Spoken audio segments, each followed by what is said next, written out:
गोंयान बेकायदेशीरपणान रावपी विदेशीयांचेर कारवाय जातलीच। जिल्लो पुलिसांनी मालमत्तेच्या गुन्यांवांत वांटेकार आशिल्ल्या टोळयेक अटक केल्या। उत्तर गोयचो एसपी राहुल गुप्तान पत्रकार परिषदेन हे विशीं पुराय माहिती दिली। जो हमने यहाँ पे अभी पिछले 2 महीने में ऑपरेशन फ्लश आउट करके जो इलीगली स्टेइंग फॉरेनर्स हैं या फिर जो फॉरेनर्स इलीगल एक्टिविटीज़ में इन्वॉल्व हैं उनके अगेंस्ट कंटिन्यूस एक्शन किया है पिछले 2 महीने में, उसके बारे में जानकारी देने के लिए और उसी से रिलेटेड कि पब्लिक को अवेयरनेस के लिए क्या क्या करना चाहिए कि कोई अगर फॉरेनर्स उनके यहाँ रहने आता है तो what steps they should follow so that उनको कोई प्रॉब्लम ना हो। ऐसा देखा गया है कि जो फॉरेनर्स गोवा में स्टे करते हैं, Goa is a famous tourist destination, तो टूरिस्ट कोई लीगली टूरिस्ट आता है फॉरेन तो that's all right, that's good for the state.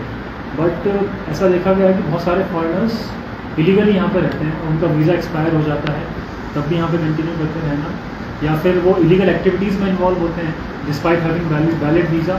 और जनरली ये कोरिलेशन पाया गया जो इलीगल एक्टिविटीज़ में है उसका वीज़ा 99% एक्सपायर्ड ही होता है, ओवर स्टे भी होता है और इलीगल एक्टिविटीज़ में भी होता है। तो इसलिए हमने पिछले 2-3 महीने में ये काम किया है कि कंटिन्यूस एक्शन ऐसे फॉरेनर्स पे लिया है ताकि कोई भी ऐसा ना समझे कि गोवा में आके कोई भी लीगल एक्टिविटी करेगा और कितने भी टाइम रह सकता है। There is a law in place in this country and that law foreigners also have to follow.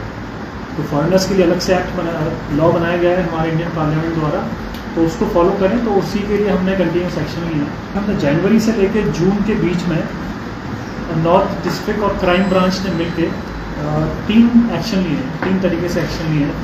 Number 1 जो है कि हम ओवर स्टेइंग फॉरेनर्स की जब भी चेकिंग करते हैं, जब भी हमारे पास FRRO से लिस्ट आती है कि ये फॉरेनर्स गोवा में हैं, किसी केस में हम FRRO के सामने नहीं लेके जाते, सीधा FIR करते हैं, क्योंकि ऐसा लगता है हमको कि वो जानबूझ के रह रहे हैं। कभी कभी लगता है कि कभी किसी केस में ऐसा होता है कि बोनाफाइड इंटेंशन से उसका कुछ मिस्टेक हुआ, कोई कागज़ तैयार नहीं था, इस कारण से वो जा नहीं पाए। इन दैट केस हम उसको FRRO के पास ले जाते हैं, अदरवाइज हम उसको सीधा अरेस्ट करते हैं। FIR उसमें रजिस्टर किया कि फॉरेनर्स एक्ट, तो वहाँ पर हमने कंटिन्यूसली सर्विलेंस रख के वेरिफिकेशन करके, टेनेंट वेरिफिकेशन, नाका चेकिंग और इन्फॉर्मेशन डेवलप करके अलग अलग जगह रेड्स किए हैं, बहुत लोगों को पकड़ा है।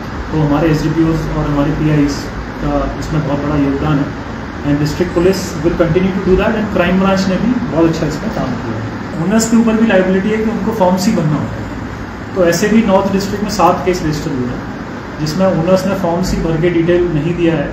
एक पोर्टल होता है IBFRT, उसको उनको फॉर्म C भरना होता है, तो अगर वो नहीं भरते हैं तो that is also violation of foreigners act, तो उसमें भी हमने FIR रजिस्टर की है। This year we have tried to make a rigorous effort to, as sir already explained, to flush out the foreigners who are overstaying or staying here illegally without any valid travel document. So since January 2025, just to quote the figures, I will say that we have deported or given exit permit to total 77 such foreign nationals. House owners, the private house owners and the hoteliers, for that matter whoever providing accommodation to the foreign national needs to upload a C form in our Indian FRRO or DOI portal, and it is a mandatory requirement as per Foreigners Amendment Act 2016. They need to upload the C form in respect of the foreign national within 24 hours of arrival of a foreigner in their place where they have been provided accommodation. Goa 365 खातीर गौतमी गांवकार आणि सानिका नागवेकर।